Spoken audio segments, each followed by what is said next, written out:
active in healthcare, worked in a hospital setting, worked with athletes, been healthy, was a gymnast and a dancer growing up. So just, most people, you do all the right things. Worked in a hospital setting, worked in the gym. So never imagine broaching this subject in this manner. So remarried in 2018. I have a daughter whose name is Kaya, and actually found out, was diagnosed the day before I got married that I had breast cancer.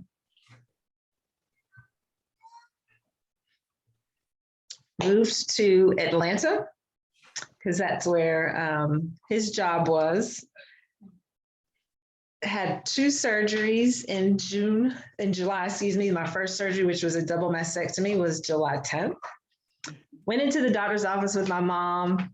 We were already like, okay, we've done this. What's the next step? And the doctor's like, I'm sorry, we've got to go back in. And we were both like, can you repeat that, please? Wait, what? So I'd have a second surgery. They went back in and removed some more lymph nodes. And did that surgery, much support through my family. Pretty much for a couple of weeks, moved in with my mom and my dad, all of us, while I was going through that, and then moved to Atlanta. In August, started treatment. Daughter started high school and was newly married. So it was kind of a different beginning of a journey. But I certainly would not have been able to have managed or done it without the support of my family. But I will say on the backside, majority of my family did not know from me. It wasn't something that I spoke about, to be honest, because a lot of times when people hears that kind of information, it's oh, God bless you, I'm so sorry. It's just kind of the looks. It's just kind of what the perception when you hear cancer is. It's almost a death sentence immediately when they hear that. And I didn't want that in my head. I didn't talk about it with the exception of literally my mom and dad, my sister, the husband to be, my sister-in-law, Tanya. And that was pretty much about it in that circle. Now, my parents wanted to talk to a few other people about it. My sister and her husband knew, but outside of that, I didn't really talk about it for those reasons. For my mental health, because I'm such an optimist, and that's how I broached so that I could move forward in whatever our treatment plan was going to be. Not the, oh, bless her heart, or is there anything you need? What can we do for you? Not an invalid. We're going to fight this. We're a faith-based family. All, growing up, all of our aunties and uncles, we went to church when we visited with any of them, with grandma, you were sitting there. So we know about God. We know who God is. And that's really where true test, because sometimes you just never know until you're tested how strong you are. Even though you see it, we've seen all our aunts and uncles and, grandmas and grandfathers, church, pray, but it brings definitely a different light when you're kind of struck with this kind of news in a different manner. So with the support of family, able to make it through. It wasn't until now, actually, I think a few weeks ago, that's probably the first time I really kind of talked about it actually with more family members. They knew, but really me personally speaking more about it. And this is probably actually only the second time I've actually had a more in-depth conversation outside of those immediate people that I talked with about it initially. As far as family. A number of my girlfriends didn't know. I didn't talk with them about it either. Again, not because I just needed to be able to, my level of healing, that's how I needed to handle it. And some people need to handle it a little, differently. Still a a sensitive subject, but I'm thankful of where I am now, that I'm functional. My husband at that time where he was working allowed me to not have to work. I could solely concentrate on treatment. Family was, they were calling, they were checking on me. My mom, oh my gosh, was here every week to take me to chemo, make sure our daughter who's has special needs was at school. So my dad would also come and be at the house in case we didn't make it back in time from treatment. So when she got off of the bus, someone was here. So that support group was really, really, really huge. But it was within that main group for me that I kept the circle small at that time, because that's what I needed at that time. And that's very important. That's kind of how I was when I went through everything with my daughter. And that going back, Valencia, I think one of my questions is, how did you know that something was wrong? Was it a regular schedule? I don't know if you already said this, but was it a regular scheduled mammogram that you had, or was it some symptoms that kind of urged you to go to the doctor and try to figure out what was going on, or what signs did you see that warrant you that something was wrong? It's really interesting. It's really interesting. I laugh. I probably shouldn't. My mom would get me right about now. She knew I was laughing. But earlier on in life, I kind of joked about not needing a mammogram because I didn't have enough to get a picture of. And my mom would fuss at me. She's like, "You better stop that," because her baby sister, my auntie Jean, the baby of the family, actually had breast cancer. So in me saying that, I didn't, when I was younger, I didn't really know that, because sometimes family as African Americans, we don't talk about illnesses. I mean, you hear about somebody's got sugar or the pressure, but you don't really hear us talk more in depth about other types of illnesses that African Americans typically have. You might hear about cholesterol, but usually you stick within those. So to kind of joke around about not having enough to take a picture of, my mom did not like that. So I actually was coming up in time for, a mammogram, and there was actually a little spot, but where I was feeling wasn't actually where the cancer was. And it was just to me, it was just kind of like a little, nothing.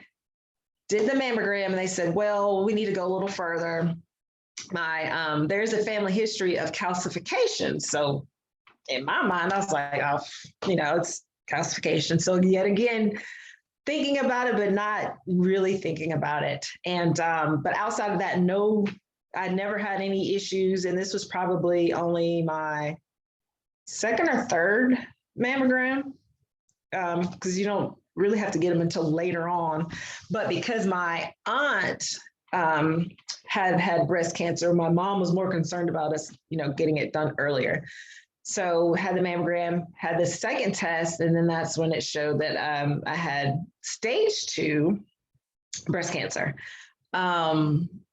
And I had made my appointments. It wasn't any missed appointments or things like that. And at this time, I was working at McLeod Hospital and had worked with our mammogram unit. So we'd had a mobile mammo unit, got to see that. And so I knew all the odds and ends about what the procedures and the steps were.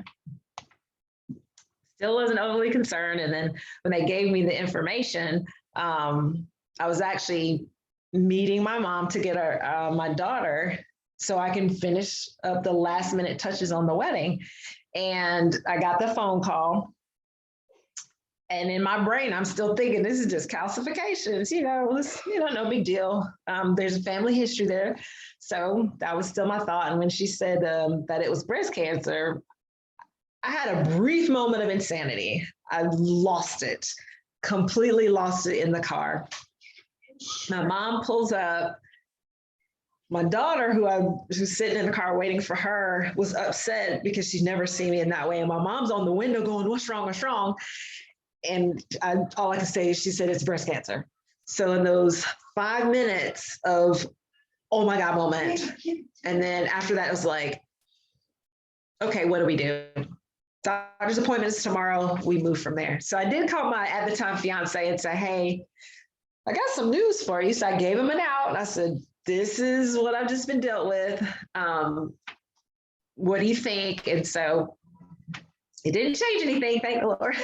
We've been married together now 3.5 years. So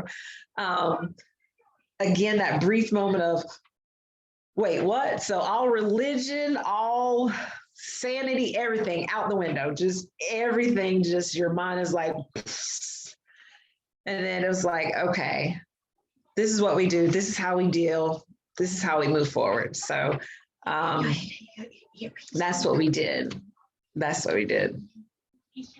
And I was in that, and you actually answered one of the questions I was about to ask, but I guess it kind of leads into the second question. Now, I know me, myself, as a husband, as a man, when Sharika gets the flu, you know, I'm all over the place, you know, and things like that. How big, like how instrumental, you know, at that time, up to this time, was your husband? How has he been, you know, just being with you? Because, you know, I know our family, we definitely hold each other down, but I know at the end of the day, you know, he's the one that's there with you, with your child, just with everything. So how instrumental was he with you through this whole process? Oh,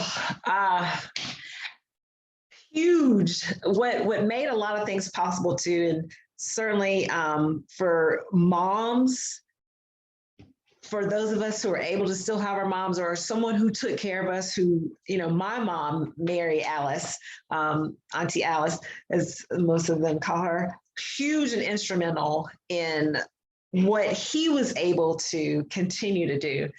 Because she was here, it allowed him to concentrate on being able to work, but then come home. And so he didn't have to worry or stress, you know, I'm at home, you know, going through chemo, how am I feeling? So that alleviated some of the, you know, those kinds of pressures for him. But early on too, I joke too, because he's a football player and a big guy. But when it comes to blood and all that kind of stuff, it's a no-go. So to see me in that hurt him. Because we're brand new married. I mean, been in a relationship for a couple of years, not a long term. So we literally just, you know, been together 1.5 years at this point. Really, really trying. First off, in a relationship, to be given a diagnosis such as that, and then you used to see somebody move around, very active. Suddenly, that's changed, and so I know that played on him for a bit, but he was super strong, super supportive. And even if something happened, he's like, oh, you know, something hurts. He goes, wait a minute. She had drainage tubes pulling out. She's got all these bandages on. Like, what am I complaining about? You know, so, you know, for him, it was a little bit, you know, humbling experience, but for both of us to just really kind of see and draw on each other's strength. And I'm thankful that, because he easily could have said, you know what, I didn't sign up for this, so not getting married. But he said he didn't marry me just for what I look like, obviously, but, you know, he was here for the long haul. And so I'm very appreciative of his strength to help me to continue move forward. Yeah, that definitely, I know, like I say, because when I first met my wife, I kind of caught her on the tail end of the process that she had to go with her daughter. And at that time she was working. And thing is, it's not like everything was in one area. I always tell people it was like she had this big triangle. It was like she was living in the country in Tappahannock.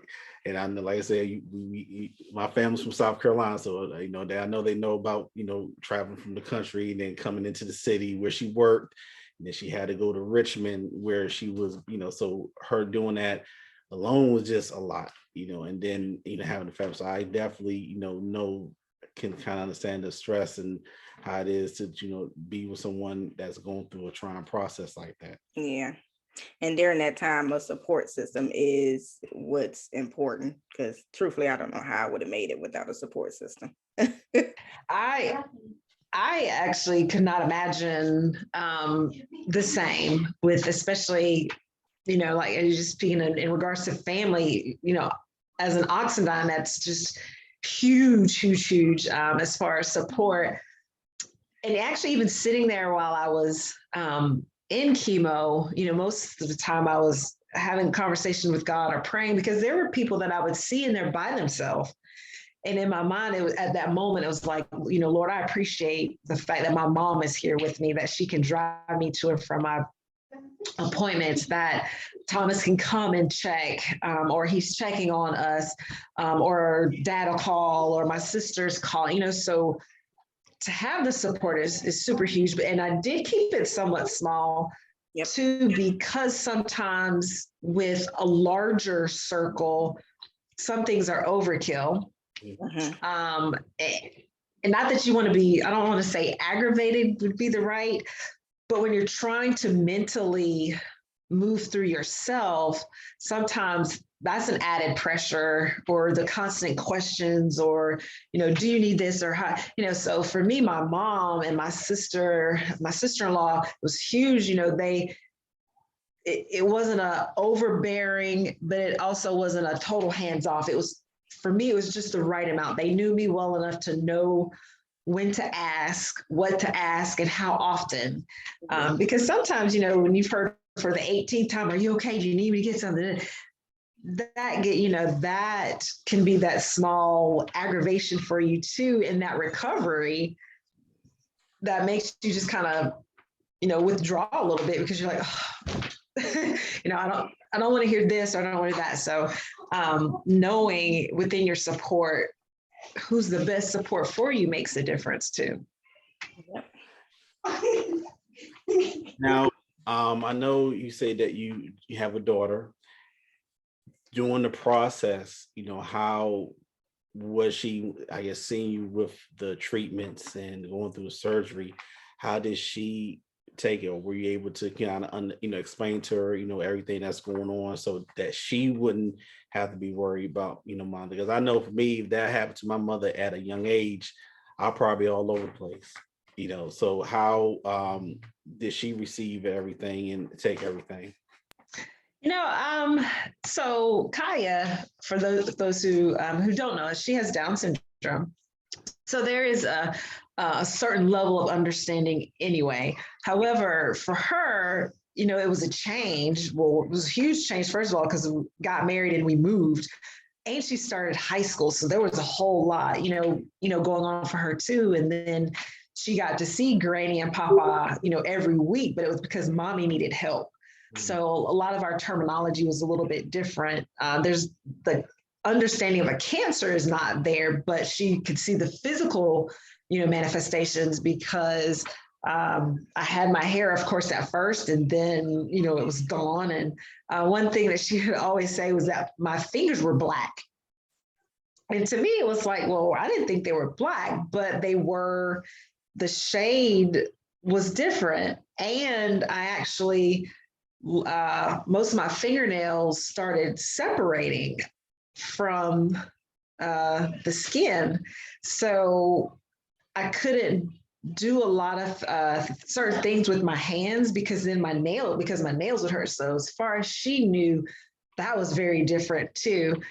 Because I tried overall attitude wise to maintain a positive attitude, and just physically, mentally tried to maintain, the same. Now, of course, when in doing chemo, there would be days where it's just like, okay, tired, but she would say, okay, mommy's taking a nap. So she understood some levels of it, but we try to keep it, especially with my parents, they try to make it as normal as possible, her routine, so that it wasn't a struggle, for her. I don't know why, like, I'm more upset now than I was when I started this.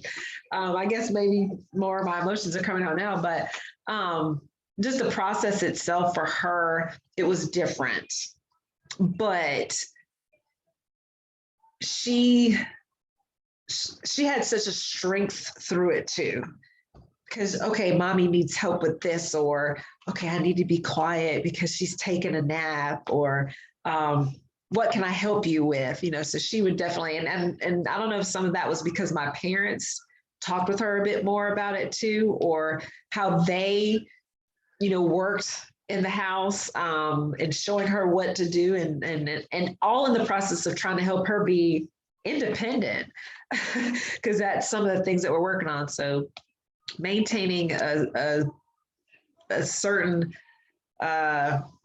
regimen for her was important, I think, for both of us, really, so that we could continue to move forward.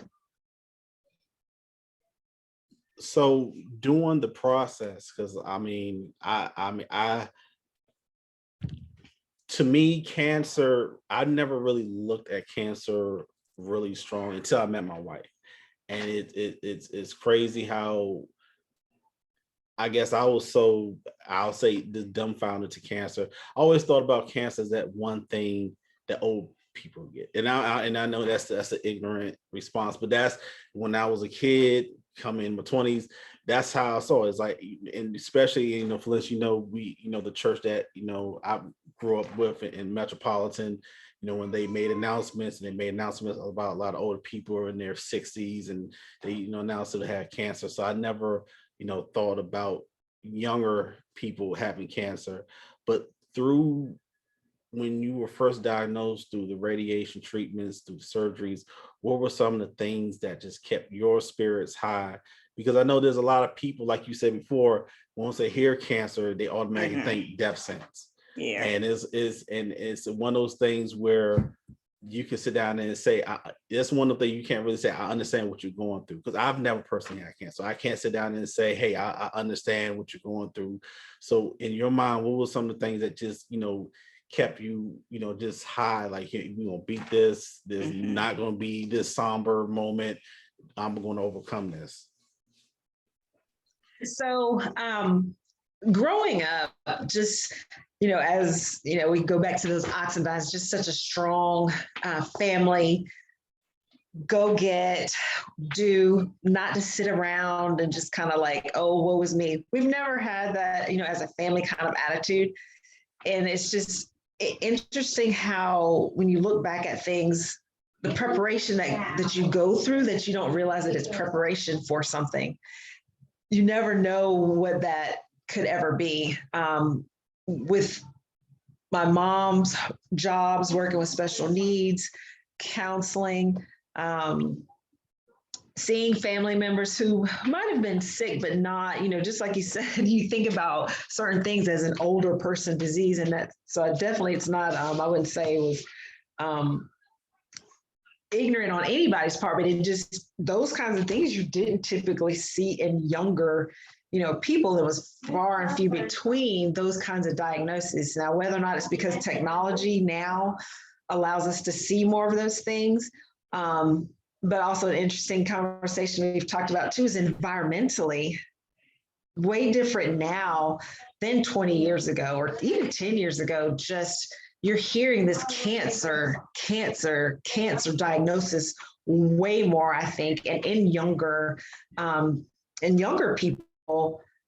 And it makes me wonder a lot of what's in the food, like what are we eating? Because you have people who are healthy, but then you get this diagnosis. So what's going on environmentally?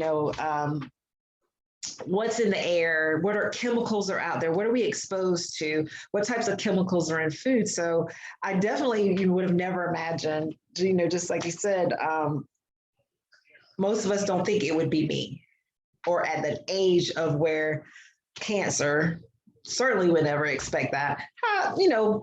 Maybe occasionally blood pressure goes up just because of stress, but never a cancer diagnosis. Like, again, it's not something most of us talk about in our family.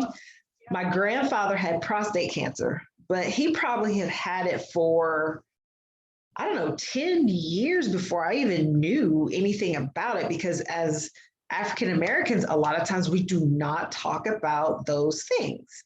And so, again, not exposed a lot to it, but being aware now of things is so important. Technology is allowing us to know more and sooner. I was diagnosed. I decided, because it was only right side, because of my mom's youngest sister having breast cancer, and because I actually, when I started coaching gymnastics with a friend of mine, she was on her second bout of breast cancer. She had a mastectomy.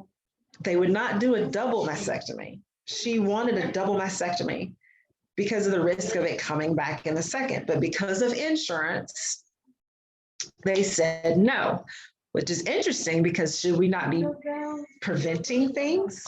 You would imagine doing a double mastectomy at the same time, cost-wise, would be much less than going back in a second time, treatment between time, medications between time would cost less. Now, some may not want to do that, but when I went through all of that with her, I helped her with her chemo meds. We traveled doing gymnastics, so I would drive. I was there with her. She passed away about 4.5 years ago now. So it was before I was actually diagnosed. I watched her go through that. So when the doctor came in and started talking about surgery, didn't even give her option, double mastectomy. She was like, but I have to, no need to discuss it. I had already decided at that point, especially after just going through all of what I'd gone through with her. So when I say just the things you get prepared for, you just never, I would have never imagined going through the 8 years with her that it would have led me to this. Never would have thought about that in a million years. So when the doctor said, we're going to do surgery, double mastectomy, she said, but I said, no need to discuss it. That's what I'm going to do. And on the end of it, it turned out I'm HER2 positive and carry the BRCA gene. Insurance paid for it, but it was a great thing too, because I'm HER2 positive and BRCA. So meaning the potential for it to come back was pretty high. So did that surgery. Having a port put in, that's 2 surgeries. Then doing the expanders, that's a surgery. So when I did the double, I had them go ahead and do the expanders to prep for implants, because I didn't want to have to come back 2 years later for them to say, oh, you have cancer in the other side. Went on ahead and took care of that. And in the process, because I'm BRCA, the potential for ovarian cancer goes up. So I also later on opted for oophorectomy, which is a removal of the ovaries, and hysterectomy. So again, trying to continue with the prevention. And then the very last surgery, which was the 7th surgery, I had to have extra because one of the expanders ruptured. So I had to actually have an extra surgery for that. And then the last surgery right before the crux of COVID, I had the implants done. And so then that was it. Ooh, double vasectomy. That's a lot. You know, I hear people say, wow, you know, that's a lot. And I guess when I think back and I look at it, I'm like, oh, I guess so. But because, you know, like when we got that diagnosis and with the family support, it was like, okay, we've always been, okay, this is what we're given. This is what we need to do. Boom, boom, boom, boom, boom. So to not go back and go, oh my God, what are we going to do? Oh my God, oh my God. A plan. All right. So if this is what we're going to do, here we are with this. Well, okay, if this doesn't work, we need to do this. But of course, you know, lots of prayer within that. So right. Each step along the way, you know, okay, Lord, what do we do? Okay. You know, and not to say that it was every day was like, okay, every day was not but I try to be as optimistic, as possible. And one thing that I constantly is Proverbs 3, 5, and 6. Trust in the Lord with all thine heart, lean not to thine understanding. That was one of those things that I continue to say, but also continue lots of thank you, Lord. Just, thank you for getting me through this. Lord, thank you for this. Thank you for the nurses. Just being grateful and thankful through everything, because some of the people sitting there, it was rough. But it also helped me to continue to be thankful and this might sound really bad, but to see someone else, we're in the same boat in a way because we're there doing treatment. I don't know what their struggles are, but Lord, thank you that I could sit here and I'm in my right mind to say thank you. So each step for me was in that way. Not that my process was better or worse than anybody else's, but for me to continue to move forward. Lord, I thank you. Lord, I thank you. Thank you for my mom. Thank you for my dad. Thank you for us getting here. And then if you live in Atlanta or around Atlanta and the traffic here that was probably like one of my stressors getting to Emory was traffic. Excuse me, because we'd have to start an hour and a half earlier for an appointment to get there on time because of traffic. I know Atlanta's traffic. Oh my gosh, it's like the worst. It's still the worst. It's not any better. During the pandemic, it was much better. But so little things like that, like, Lord, thank you for getting us here on time. Thank you for being able to do this, or the nurses, because that also helped a lot too, because Winship Emory, very much about the care of the person and the support, the caregivers, so if there was something my mom needed when she brought me, we had access to it. There was a lounge area for family to go if they needed to go. Free drinks, somebody came around with pops. So volunteers, them being there was super huge in the support as well. Chaplain came by, talked to you then about, spirituality, where are you? What are your needs? But they didn't shove it down your throat though either. But speaking to you in regards to, well, how do you feel? Not so much about, well, God's this and that. It was, how are you doing? It was about the person. So on a holistic aspect, they cover different aspects of it, which is amazing for your treatment plan, because it's not just, the oncologist, it's the oncologist, it's the plastic surgeon, the cardiologist, because of course the chemo and the medications that you're on can mess with your heart, so physical therapy, it's a team effort. So not just with your doctors, but with your family. So everyone is in the same loop. What help is needed, what resources are needed. They have a little library there. So, if you just need some quiet time, you want to get away because you're on a schedule. I'm not sure. And, in regards with your daughter, like once you're there, you're pretty much there for the day.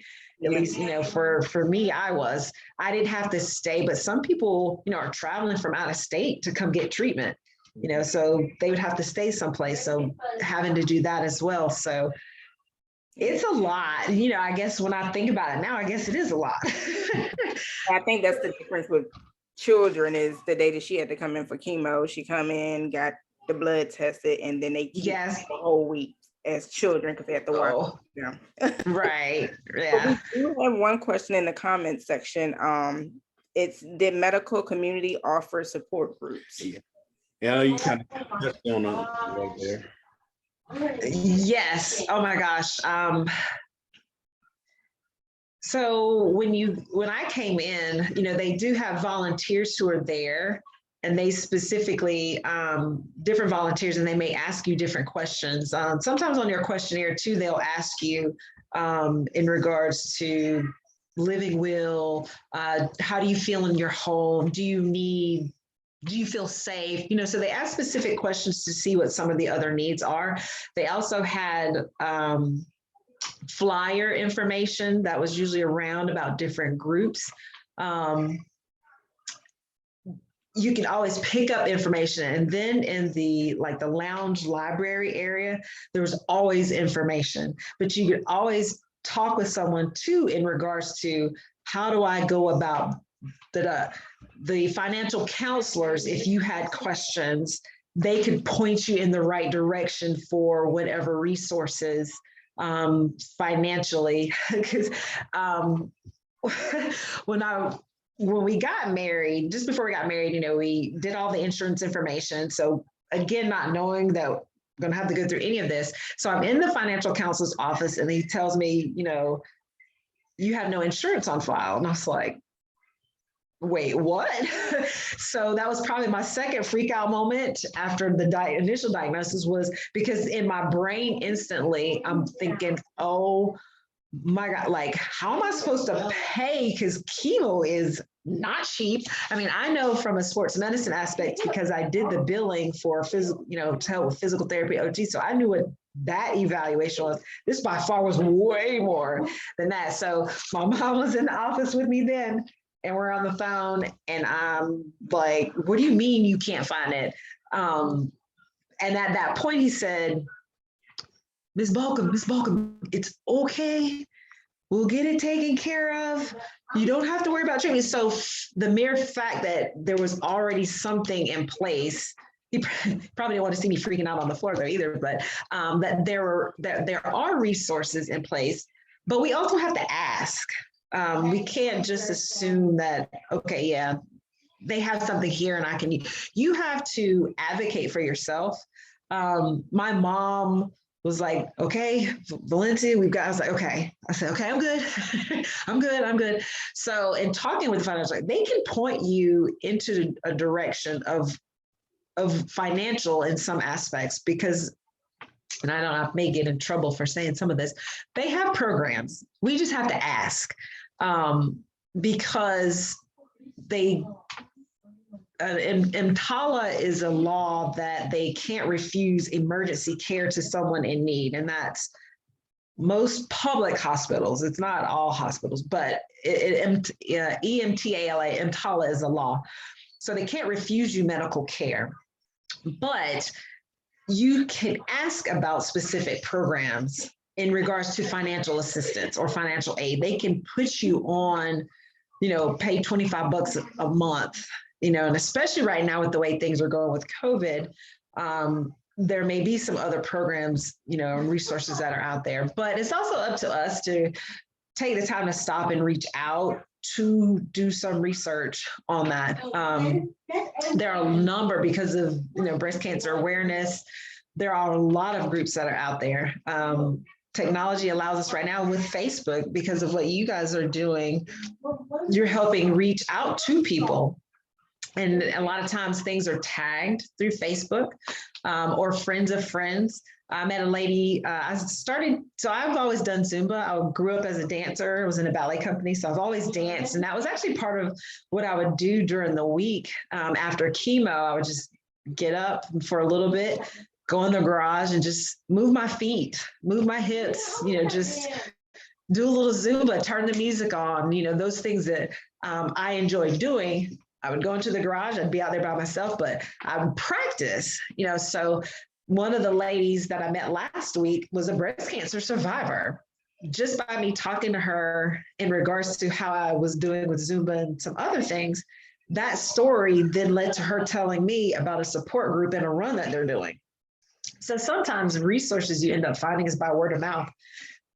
Right place at the right time, thank you, Lord, oh gosh, wow, I didn't realize such and such, so usually in your area, there's usually a group. You can actually find the national groups. You just really be surprised at some of the places that you do find resources. You can Google a lot of information at this point now too with technology, so. Yeah, there is a lot of resources out here about just about any kind of cancer. I will say, when I was in with my daughter, we had so much help, so many groups. Even to this day, they still send her, things in the mail that she can still come out to, as far as the group. Even with the school, they have school camp just for kids that suffer with cancer, because of the delay. So it's a lot of help, but that goes back to what you said, you have to advocate for yourself. And I think with myself and dealing with her, if I didn't know how to advocate, that taught me to advocate, because it's like, what are you going to do? And the process was it went by so fast, even with the planning. It's like you had to think of something, because I don't know if you went through that with it going by so fast that you couldn't think. But myself, it's some things, and I guess small parts of things I don't even really think about or remember, that Mhm. happened because of that, and I think probably because of that, but because it was so much, okay, we were given this information, what do we do? I'm very thankful though that with my mom and my dad, my mom, they're both very resourceful. My mom and mom's not, we do things. We're going to look and search and find. With my mom having had a background at DSS, so she knew of some avenues, but even if she didn't, it was like, okay, well, we can find information. I mean, she's constantly, looking up stuff, finding information with Kaya in preparation for a move, what groups are out there, Down syndrome, transition academies, transition schools, like how do we, so there's always this, okay, what do we do next? Never just to kind of, oh, well, because if we did, she would not be where she is in high school. I probably would be sitting on a couch, probably weigh about 300-400 pounds because I decided not to move or not do anything and just let life just. But thank the Lord, I've never been that way. So I was born a whole month early. Today is my birthday. Hey, I didn't know that. Happy Yes, birthday. Everybody thanks. say happy birthday. So from the get-go, just like a constant motion, so you have to at some point decide what you're going to do. And even sometimes not doing is a decision Yeah. because you didn't do it all. So you either going to get up and, okay, this is what, okay, how do I go about it? Or even ask the question of, who can help me or who can help me find the information? Because a lot of times right at the hospital where the resources are, it's just a matter of asking. And I think sometimes we feel like we can't or shouldn't, but you absolutely should. Because if you don't know, you don't know. And you don't know what you don't know because you don't know. You have to ask. Right. Yeah.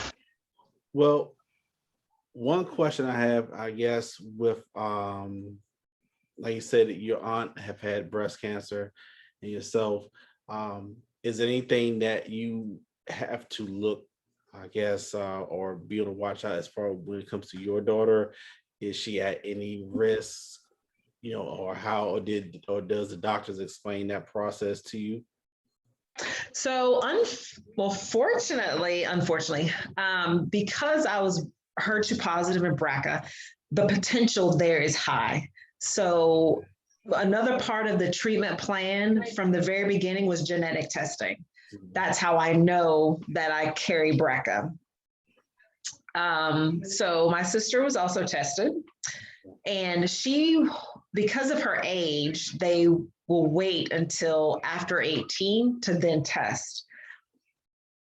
Now I don't know, I haven't looked up the statistics for that as to the why. I didn't go further into that, but once 18, at that point too, there's a lot of things growth wise for them that generally kind of starts to plateau. So I will definitely have her tested.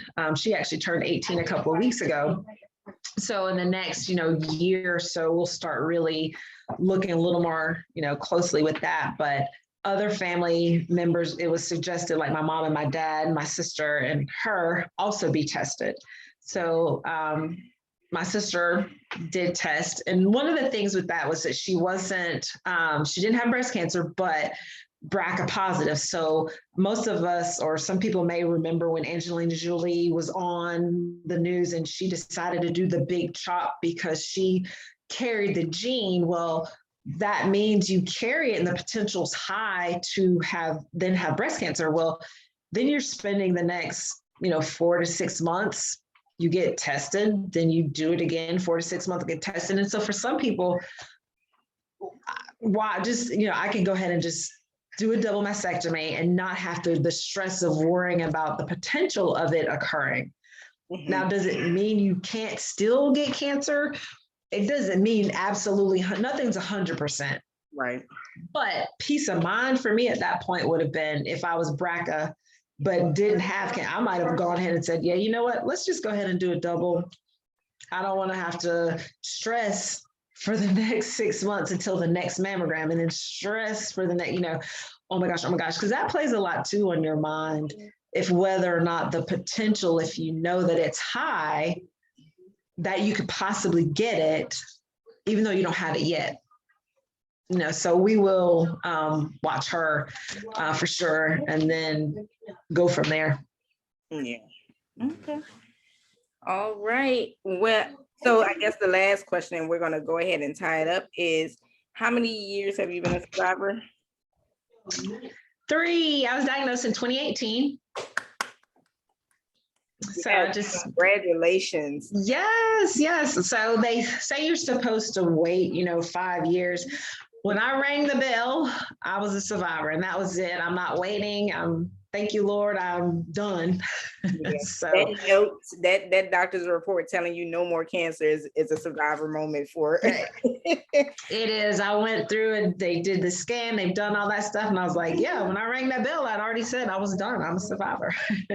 Yeah. Well, I'm gonna ask this real quick question.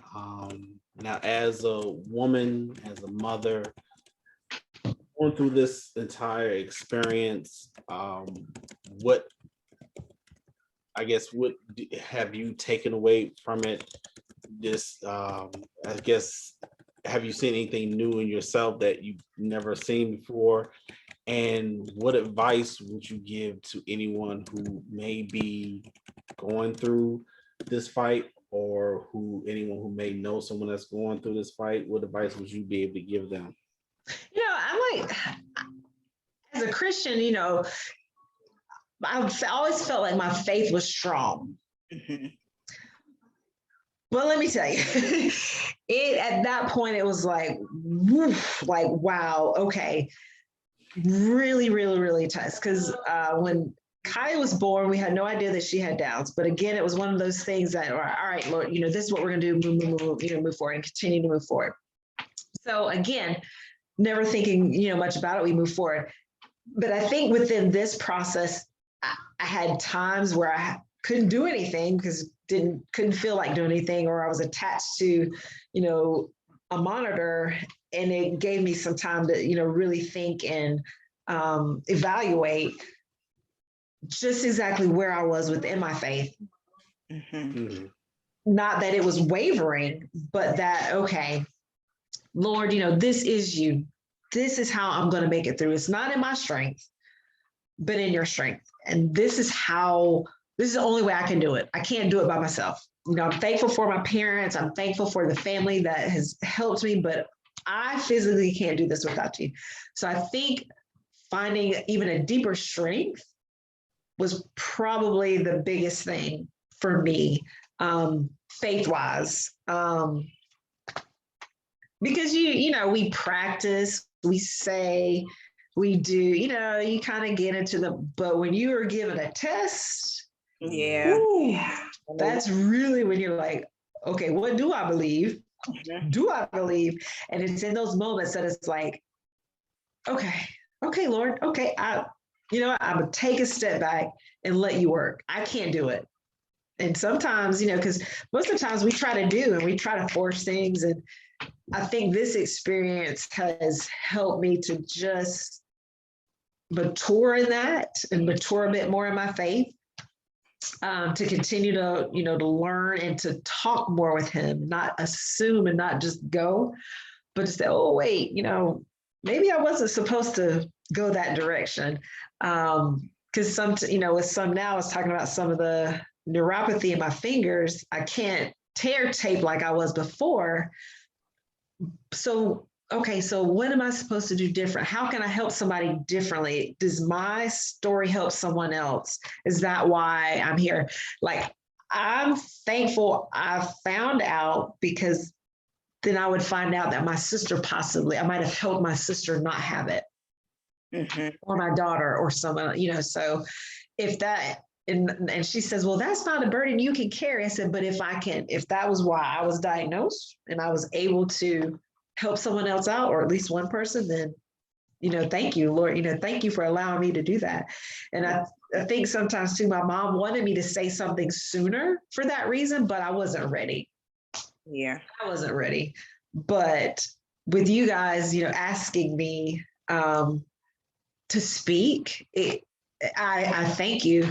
This is probably the most I've been emotional about it, in 3 years, to be honest. Just the idea, because, like you said, I didn't stop and and look back and go, oh, wow, that was a lot. Never thought about it. I'll just be honest with you, walking in the same feet as you. Now with the diagnosis, I don't think it's ever a moment that you can stop. I mean, not just saying because of the diagnosis, but then when you look back at where you came from, and I don't want to get too churchy, when you look back at like, wow, I went through all of that, and to talk about it, it continues to bring up emotions. When I say I probably have way more emotions right now, like literally, they're probably way more like right now. Yeah, and they flow when you start talking about it, they start flowing. Now, we did have someone place a comment out there that want to know, are you working on any type of book or journal, just to document your journey? See, that's the third person that's actually asked me that. My mom absolutely is like, you need to write this all down. Like, you should, because it's just a story by itself, how my husband and I met, and what happened from that point up to this point has just been like, yeah. So I guess I'm going to need to start I used to journal all the time growing up. And then at some point life it's got in the way and I stopped, but I guess I need to do that. I'll be right behind you, Valencia, because I haven't started mine yet, but I'll be right behind you. So we're going to check in with each other to see what we're doing. Yes, ma'am. Well, Valencia, normally what we do is we like our guests to kind of, give the last word or last comment or last anything. So like I said, is there anything that you would want people to know?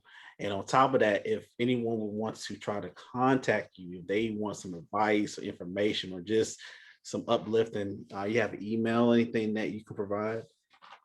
Oh yeah, definitely. I can leave you my email address, voxbalcom@gmail.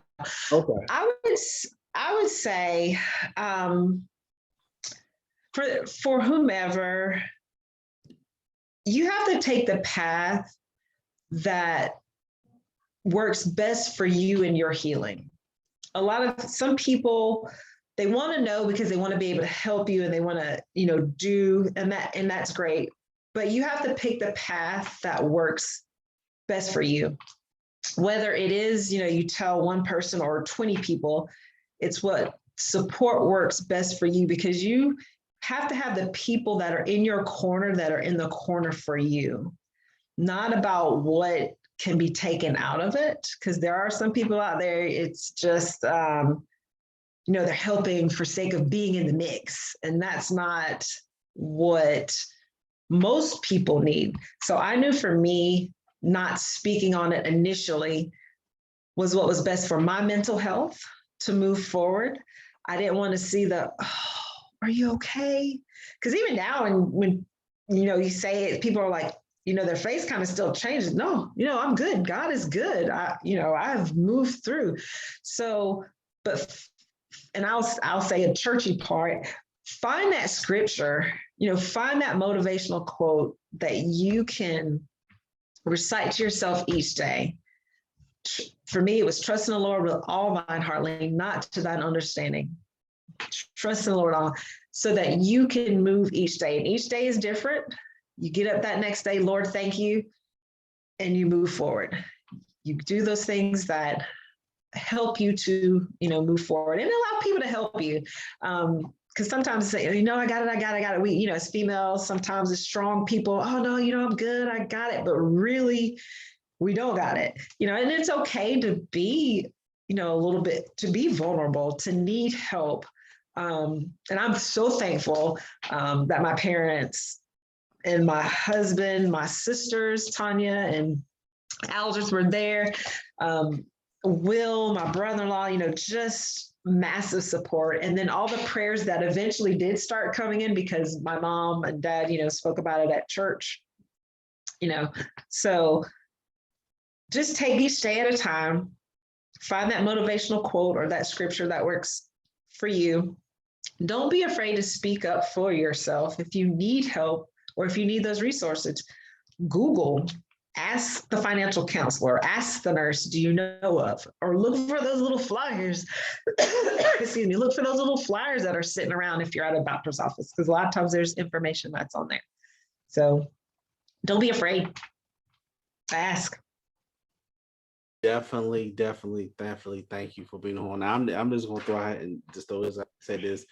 One thing, if anyone knows me, anyone knows anything about me, I am a family person. One thing about me, I'm for all out there. I'm the baby of Mhm.